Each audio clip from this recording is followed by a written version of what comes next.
esta situación de una suerte de nuevas amenazas a la seguridad global que está señalando el propio Foro Económico Mundial, es decir, pues los propios agentes que llevan la economía del mundo, pues están advirtiendo de unos riesgos muy importantes. Los has calificado de apocalípticos, un escenario muy complicado, y habría que señalarlo, José Reyes, no se trata solamente de ellos. Hay economistas muy serios que también están señalando que la viabilidad del sistema, así como está, colapsará en unos cuantos años. Pero bueno, José Reyes, pues entramos de lleno a este tema que nos propones y que también la audiencia ya puede conocer los detalles en www.contralinea.com.mx. Así es, Sósimo Camacho. Se trata de un informe anual que elabora el Foro Económico Mundial acerca de los principales riesgos que enfrenta el mundo desde el punto de vista económico, social, político, de el clima, y lo denomina encuesta de percepción de riesgos globales. Se trata de una encuesta que se realiza a los principales líderes de opinión pertenecientes al ámbito empresarial, académico y social, así como en otros ámbitos. En ese sentido, en esta ocasión, como tú lo señalas, Sósimo Camacho, el Foro Económico Mundial, evidentemente que presenta un panorama pues prácticamente apocalíptico post-COVID, considerando que en primer lugar el COVID pues ha dejado unas secuelas muy graves a nivel mundial, por una parte, y por supuesto la más importante de ellas es en el aspecto económico, y desde ahí es el punto de partida para que esto haga carambola en el resto de las actividades de las sociedades y de los países. En ese sentido, se trata de una nueva revelación que advierte incluso que esto va a perdurar durante la próxima década. Es decir, podríamos estar hablando de una nueva década perdida. De tal manera que, así como se empiezan a conformar estos fenómenos, va explicando de manera precisa cómo se calcula que pudiera transcurrir el devenir del futuro de los países desarrollados, pero sobre todo el impacto que estos cambios en todos los ámbitos de la vida pública van a hacer estragos principalmente en los estratos más pobres de las naciones subdesarrolladas del mundo.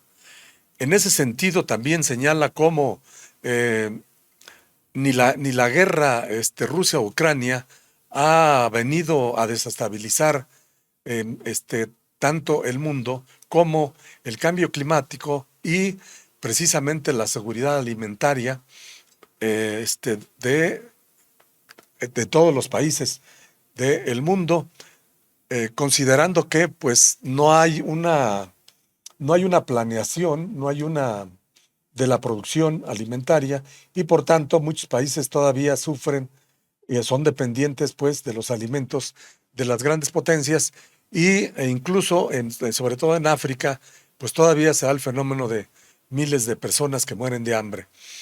En ese sentido es que este informe abarca el último año, el 2022, pero contempla básicamente todo el desarrollo de los estragos que ha venido causando el periodo del COVID-19 y lo que nos espera en este futuro inmediato de la próxima década, que los primeros elementos ya los estamos viendo desde hace 2 años. Así es, José Reyes, pues les invitamos a que se asomen a esta información que nos presenta José Reyes, a los detalles. Me parece muy importante destacar esto que nos comentas sobre el retorno, entre comillas, de antiguos riesgos, porque realmente son los que han venido acompañando de manera cíclica al propio capitalismo mundial, pero que se están agudizando. ¿Qué es lo que se advierte para los próximos años a nivel mundial? Inflación, un incremento del costo de la vida, guerras comerciales, fugas de capital de mercados emergentes, es decir, como el mexicano, por ejemplo, o los de América Latina, disturbios sociales generalizados, enfrentamiento geopolítico y la sombra de la guerra nuclear. Esto es lo que está observando el Foro Económico Mundial en este documento del que nos estás dando cuenta, José Reyes. Y estos fenómenos de por sí, pues ya preocupantes, están siendo amplificados, dice, por nuevas evoluciones en el panorama de riesgos globales, incluidos insostenibles niveles de deuda, una nueva era de bajo crecimiento, de bajada de inversión y también de desglobalización. Pues se trata de fenómenos muy importantes que atañen no solamente a las cuestiones económicas, sino también a la propia seguridad de las naciones, seguridad regional y también incluso podríamos decirlo seguridad global. Y pues me da mucho gusto darle la bienvenida a el doctor en teoría crítica, Emilio Bizarretea Rosales, un experto, pues no solamente en temas que tienen que ver con la seguridad nacional, sino también en agendas de riesgo y que, bueno, pues le agradecemos mucho su siempre muy amable participación en este espacio. ¿Cómo está, doctor? Muy buenos días. Mis apreciables amigos y colegas en estas batallas por los riesgos y las amenazas, no solo nacionales, sino ahora globales. Muchas gracias, siempre un placer compartir con ustedes y aprender de ustedes de ese periodismo de investigación que realizan para ir fijando los elementos que de una u otra manera nos ayudan a esclarecer la situación y el panorama actual y el que está por venir. Muchas gracias por la oportunidad siempre. Al contrario, doctor, muchas gracias a usted. Y pues sí, entrar en materia en el sentido de, estamos viendo este documento, pues que no es un documento que uno podría pensar, bueno, es el documento de investigadores, de la parte ideológica de la izquierda que critican el desarrollo del capitalismo. Estamos viendo a los mismos capitalistas, a los mismos, podríamos decir, que parte integrante de todo el núcleo ideológico del propio sistema, que están advirtiendo un panorama muy, muy complicado para el mundo en términos generales. Y quería preguntarle si es que usted comparte estos riesgos que ellos han señalado, comparte la posibilidad de que estos riesgos se materialicen en el futuro inmediato a nivel planetario. Bueno, sí hay algunos elementos que es importante señalar, ya no dependen tanto de las filias y fobias en las posiciones de los países o en los procesos productivos y en particular los que hacen análisis de riesgo. Veámoslo de esta manera, si me permiten decirlo así. El tema de generar realmente documentos de diagnósticos de la situación prevaleciente y obviamente la realización de algunas perspectivas o tendencias sobre lo que se está visorando, sí hay que asumir, porque detrás de ello están los intereses de quienes de una o de otra manera están apoyando estos esfuerzos. Sin embargo, hay un detalle interesante en esto que el Foro Económico Mundial ha generado en el tipo de trabajos y de análisis y que de alguna manera se discuten en las mesas de trabajo de Davos y de otros ámbitos mundiales, que es un hecho real. Quienes se dedican a diagnosticar esto tienen una posición no solamente social, económica y política, sino también de carácter ideológico. Y nos llama la atención que en esta ocasión las élites de lo que podríamos denominar el capitalismo actual están generando documentos que en el pasado lo hacían grupos pensantes, los famosos think tanks que están instalados en muchos países, ya sean gubernamentales o ya sean financiados por los gobiernos o ya sean privados. Y los datos que ustedes han mencionado previamente son muy importantes porque estamos asistiendo, si no a un cambio de paradigma económico, sí a un reposicionamiento de lo que en su momento veíamos exclusivamente como problemas nacionales, binacionales, y que ahora ya han devenido en verdaderos problemas globales. Es decir, la gran ironía de lo que antes aprendimos al inicio de este proceso de globalización en términos tecnológicos y con la intencionalidad de que las telecomunicaciones democratizaran mucho más el análisis, los temas, las reflexiones. Bueno, parece que se estancó en un momento determinado en los tradicionales posiciones de la escuela marxista entre clases sociales, grupos sociales, utilización de los datos. Sin embargo, quiero enfatizar este elemento. Ante lo global, nos hemos enfrentado quizás a pocos fenómenos tan globales que han alcanzado el nivel en términos estrictos de problemas o de riesgos en el globo terráqueo. El que acabamos de vivir y que ya de alguna manera se desea superar es el tema de la academia, perdón, de la pandemia y el tema de, en particular, de la manera en que se abordó el COVID. Ese tema se concatenó casi al término o a la salida del problema de salud al tema de la invasión y de la guerra de Rusia contra Ucrania, que sin entrar en un proceso de globalización, sí estableció los bloques, sí generó otra serie de problemas que estamos insistiendo ahora y que se ha vinculado al problema de soberanía alimentaria y al problema de falta de granos o de alimentos en algunas partes del mundo que se producían en Ucrania y que de alguna manera transitaban a partir de ahí al mundo. Entonces, estos dos fenómenos que tienen un gran impacto también han tenido el impacto de la división entre países ricos y dentro de los mismos países entre grupos con riqueza y grupos que no la tienen, o grupos de privilegiados y de grupos que no lo tienen. Lo hemos visto en la aplicación de las vacunas, han aparecido apenas recientemente en nuestro país algunas prácticas que nos han llevado a complicar una atención en términos de salud mucho más abierta, igualitaria, democratizante para todos los grupos, para todas las personas. Y esto lamentablemente nos ha conducido a una reproducción en términos de la perspectiva económica y del capital de algunos que siguen teniendo los recursos y otros que siguen teniendo los privilegios al interior de los países a nivel mundial y a nivel global.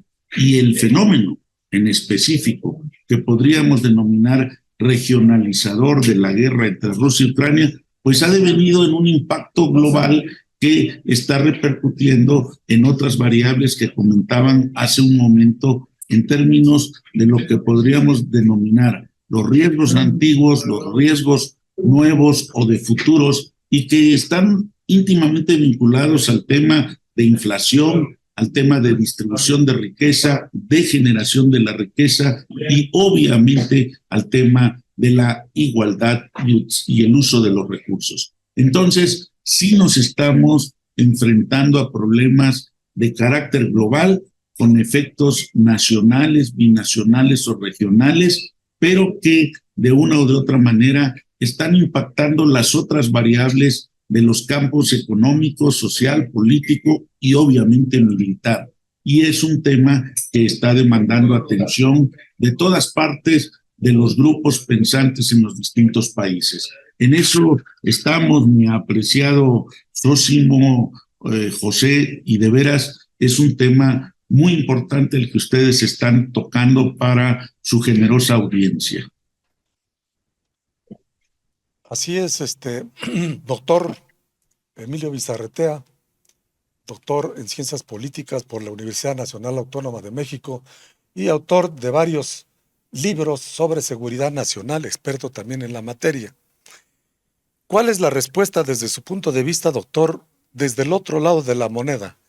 Es decir, este es el análisis, digamos, catastrófico que presenta el informe de Davos, pero ya desde el siglo XVIII, concretamente desde 1848, los científicos sociales Marx y Engels ya habían anunciado que el fantasma del comunismo se aparecía en ese momento, precisamente con el anuncio del manifiesto del Partido Comunista, en donde sería la clase obrera la llamada a derrotar al capitalismo naciente, sobre todo en la Revolución Industrial en Inglaterra.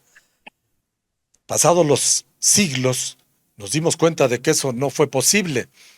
Actualmente, la pregunta concreta sería, ¿quién defenderá de tanta calamidad que anuncian los ricos del mundo a las naciones pobres, a los campesinos, a los proletarios, a las clases medias?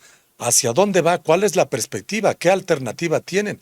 ¿Y qué capacidad de resiliencia pueden generar frente a lo que se avecina, conjuntándolo con el cambio climático y otros fenómenos que verdaderamente quienes pierden en todo esto pues son las clases proletarias? Sí, mire, mi apreciable José, siempre usted con esta visión pertinente y atinada de colocar el cascabel al gato, permítanme usar esta fórmula. En realidad sí, hay que ver en un contexto muy amplio. Si utilizáramos, por ejemplo, la versión marxista, ¿qué es lo que tendríamos? Que no evolucionamos mucho en términos de la revolución preconizada, no solamente por Marx o Engels, el propio Lenin, incluso la instauración del socialismo en un solo país y los ejemplos que hoy predominan. ¿Qué es lo que se nos ha presentado? La visión positivista de que la ciencia, el progreso y el desarrollo iban a eliminar las abruptas desigualdades que se han generado en términos de brechas sociales, no logró su cometido. La tesis de que una posible sociedad de la información, de una globalización, ayudara, nos ha mostrado hoy día, que lo comentábamos hace un momento, en que esa diferencia entre ricos y pobres, más allá de la de propietarios o no propietarios de los medios de producción, sigue vigente. Y sigue vigente por un tema que podríamos llamar multidimensional. Mire, el capitalismo en sí mismo tiene una gran capacidad interna de reajustarse, de ampliar, de incorporar, de activar incluso todo aquello que se le opone como una medida de sostén y de ampliación. Aun cuando las crisis disminuyeron, crisis de 30 años, de 100 años, de una generación en 30 años, y han disminuido y se han vuelto regularmente cíclicas entre menos de 20 años y alrededor de 10 años, como ha ocurrido en algunos datos, por ejemplo, la crisis inmobiliaria que tuvimos hace una década, parece que vuelve a entrar en los dilemas de las formas de vida que tenemos. Ahora, ¿qué es lo que está pasando también? Estos grupos sociales estos grupos sociales que no han recibido el beneficio abierto de las ganancias que debieran de distribuirse, si no de manera justa, igualitaria, sí en términos de disminuir el problema, generaron causas muy graves en algunos países que se vuelven causas mundiales. Este es uno de los elementos del problema de lo que bien se denomina el fenómeno disruptivo de la globalización en términos de sus migrantes. Desde luego, las telecomunicaciones mostraron formas de vida y fueron accesibles por la vía de los celulares o de la internet a aquellos que menos tenían. Eso, de alguna u otra manera, invitó a salir de ciertas causas injustas, desde la guerra, la explotación, en términos de la impunidad, el que no hubiese respuestas gubernamentales locales.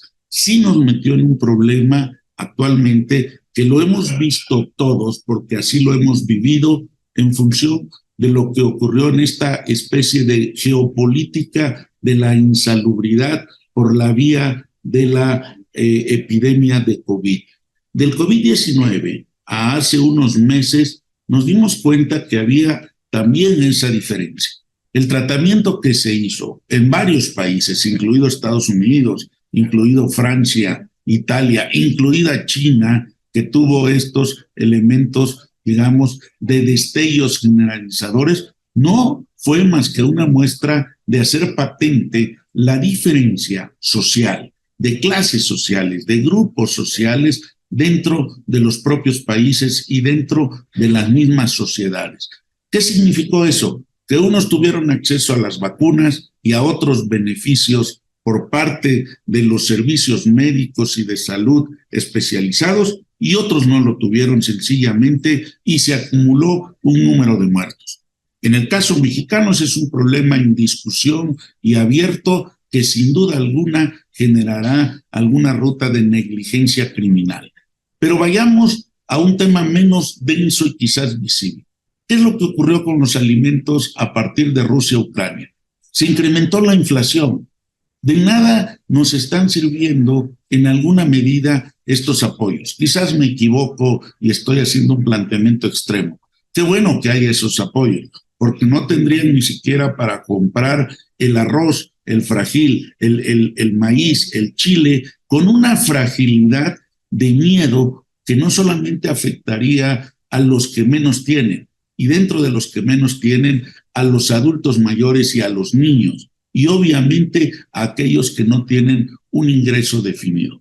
Qué bueno que hay estas políticas de bienestar, aún sean consideradas asistencialistas, porque la otra vertiente en las estrategias mundiales que está resurgiendo y que Francia lo está mostrando con el tema de pensiones y países como Italia y Grecia lo están señalando con la intencionalidad de colocar impuesto a la riqueza, es un tema en gran discusión que Estados Unidos ha tratado de encauzar y lo ha hecho en alguna medida en el formato de sus competencias. Lo hizo primero contra los grupos de telecomunicaciones y de la industria digital e informática de China y lo está haciendo con los grupos locales que controlan y monopolizan esta vía de los conocimientos digitales y que tanto contribuyen las redes sociales. Entonces, irónicamente, surgió una gran paradoja. Lo global mismo, en términos de sus riesgos, amenazas y problemas, devino en un alcance de nueva cuenta para lo nacional y lo local. ¿Qué significó esto? Ustedes recordarán que la vieja terminología de piensa global y actúa local volvió a cobrar una dimensión, nada más que lo global está quedando de alguna o de otra manera rebasado por la demanda. Íbamos a tener el acceso en una sociedad de la información y del conocimiento a todos los saberes y a todas las vías. Ya no. ¿Por qué? Porque ahora ya hay costos de uso y de transferencia de información y de datos que de una u otra manera están minorizando el alcance de esta democratización del saber y del conocimiento. El tema, en aspectos mucho más radicales, como el que hemos mencionado, en términos estrictos sobre lo alimentario y en términos estrictos sobre la salud, pues nos ha puesto esta especie de aporías, disyuntivas, paradojas que nos obligan a repensar de nueva cuenta cómo le vamos a hacer para salir del atolladero en el que nos encontramos. Doctor, y en este sentido, pues hay, por supuesto, que se avecina, de acuerdo con lo que han estado señalando, hemos estado documentando a partir de este informe del Foro Económico Mundial y decíamos, y a partir de otros informes generados con otra visión incluso del mundo, pues sí señalan que se podría avecinar una crisis económica muy importante que además se transformara también de manera natural, como siempre, en crisis también de carácter social y carácter política. Sin embargo, esta crisis pues nunca pega a todos igual. Los países llamados desarrollados, ellos tienen muchas maneras de incluso trasladar los costos de estas crisis a los países antes llamados subdesarrollados o en vías de desarrollo, es decir, a los países que por la estructura económica mundial les toca estar prácticamente en un nivel de subdesarrollo de manera permanente. De manera permanente porque de no ser el caso de China, y eso con los asegúnes que usted también ya ha detallado, pues no hay ningún otro país en el mundo que haya alcanzado un desarrollo luego de la instauración prácticamente del capitalismo con los países desarrollados ya desde un inicio por siempre, Europa y en su momento también Estados Unidos. Le comento esto, doctor, porque pues esta crisis no la vamos a vivir igual. Los países precisamente subdesarrollados son los que generalmente pagan los platos rotos y aunque todavía no se da banderazo, digamos, a esta crisis que ya están anunciando, pues ya tenemos problemas sociales muy complicados. El caso de la migración que usted citaba, pues ya es un tema muy importante. ¿Cuántas décadas de depauperización, cuántas décadas de saqueo, de pobreza, de desigualdad, pues han generado el que ahora decenas de miles, acaso cientos de miles de familias completas tengan que estar migrando no solamente de América Latina, buscándose la vida en el norte, sino incluso, por ejemplo, también de África o de Asia? Entonces son situaciones muy complicadas. Y sí, le preguntaré yo a usted, ¿qué necesitan hacer países como México, países como los de América Latina, los de África, pues para que esta crisis no les pegue finalmente como siempre les pegan las crisis, más fuerte que a los que generalmente las generan y que son precisamente los países ricos? Tiene razón.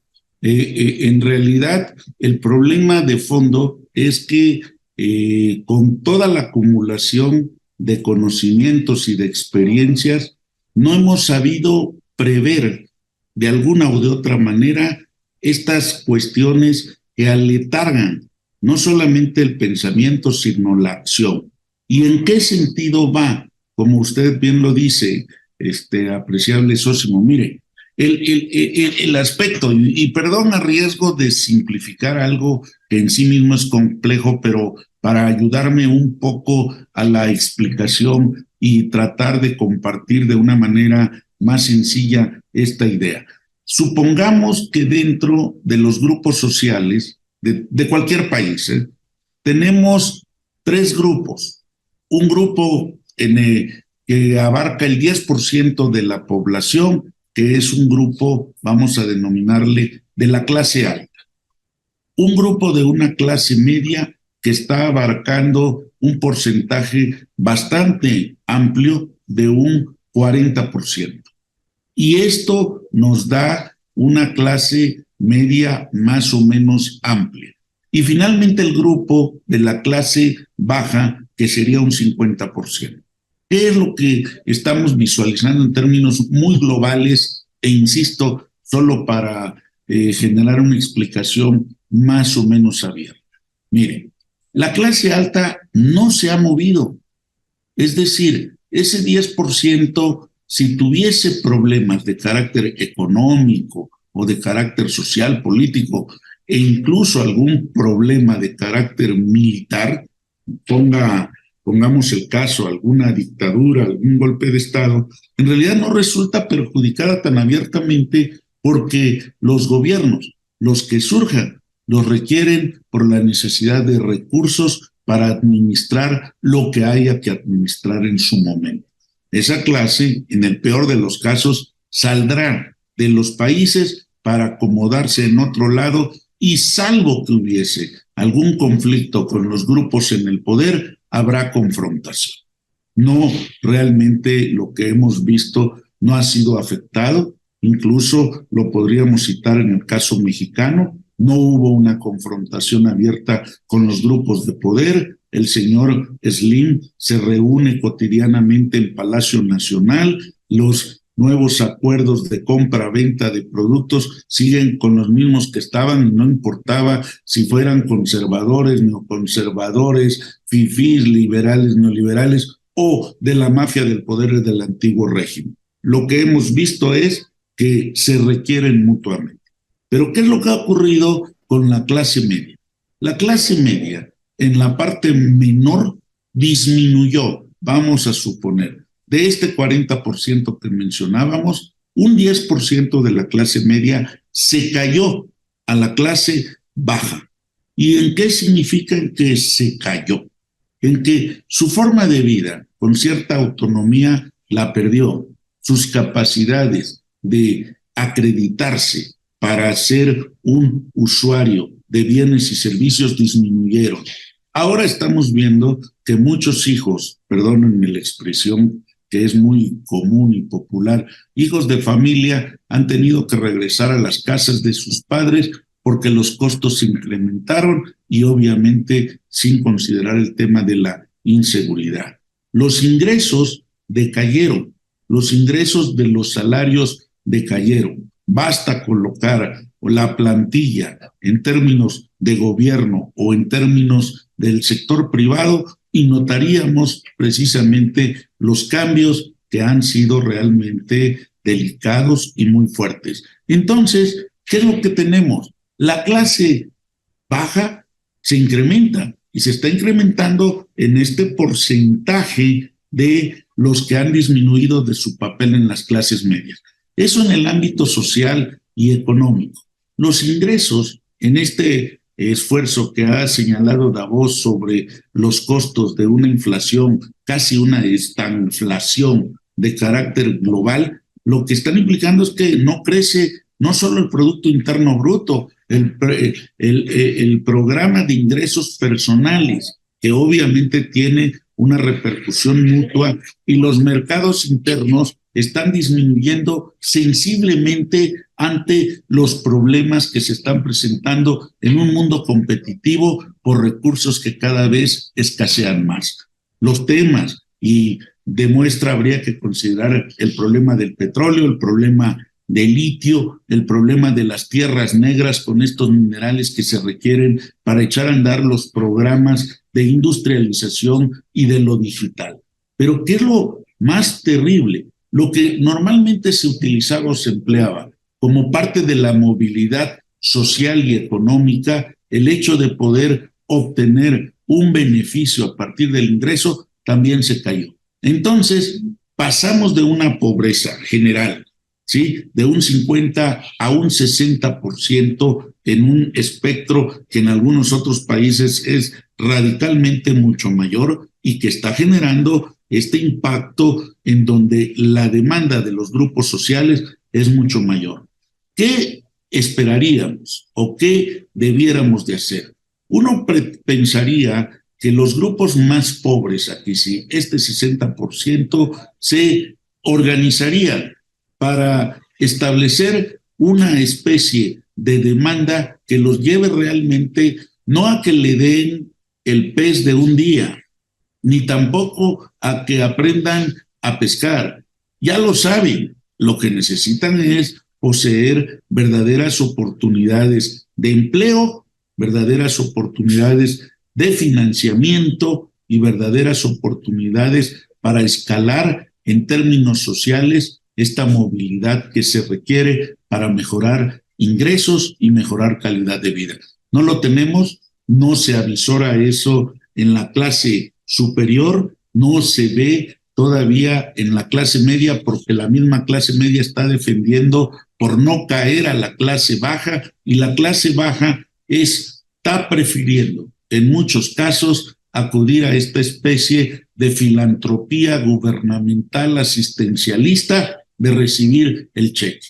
No es exclusivo de México, hay que decirlo. Nada más que ciertas políticas tienen un impacto redistributivo y obviamente de inversión, y otras políticas solamente sirven para un consumo que se agota cada 2 meses y que no nos está ayudando a resolver el verdadero problema. Entonces, la condición globalizada es un problema de fondo, es decir, aun cuando tengan ciertos grupos de la clase media una estabilidad de ingresos, una forma de vida de alguna manera ya fija, estable, en términos estrictos, la acumulación del problema, que son estos riesgos que precisamente se han mencionado en el Foro Económico Mundial en Davos, nos están marcando la necesidad de encontrar, si no nuevas fórmulas, las fórmulas que han funcionado, pero aplicándolas. Lo que hemos estado previendo y visualizando en otros países, la verdad es que no nos va a alcanzar, apreciable Sósimo y José. Estamos en un punto de discontinuidad, que no quisiera decir que fuera de ruptura, que nos llevara a un conflicto social al estilo de una especie de guerra interna, una guerra civil que nos generaría mayores dificultades. ¿Dónde están los ejemplos de esto? Venezuela es uno de ellos, Nicaragua es otro, los más visibles ahora. El problema de Ucrania, que todavía no se define, es mucho más alto. Y obviamente lo que estamos viendo en términos de derechos de esta clase media trabajadora en Francia y en Italia. Estados Unidos anda en esa ruta, las demandas de mayor ingreso y mayor estabilidad y mejores pensiones, ahí están. Entonces, el mundo global en que estamos no es un mundo global de esperanza. Lo decía bien al inicio el maestro Reyes, es un mundo casi apocalíptico. ¿Hay salida? Sí. ¿Hay que dedicarse? Sí. ¿Hay que organizarse? Sí. Y hay que decirlo también, si nuestros gobiernos no funcionan, que venga el que sigue, a ver si el que sigue le entiende, puede y haga. Pero no como una promesa fallida, no para jugar el viejo juego de quítate tú para que me ponga yo sin que haya solución. No, el tema es mayor, en donde requerimos sí la experiencia, sí el compromiso, sí la convicción, sí el sacrificio, pero que se note hacia dónde vamos, no hacer saltos mortales de triple tigre en el aire y que todavía pretendan que caigan parados y que no pase nada. Eso no va a ocurrir.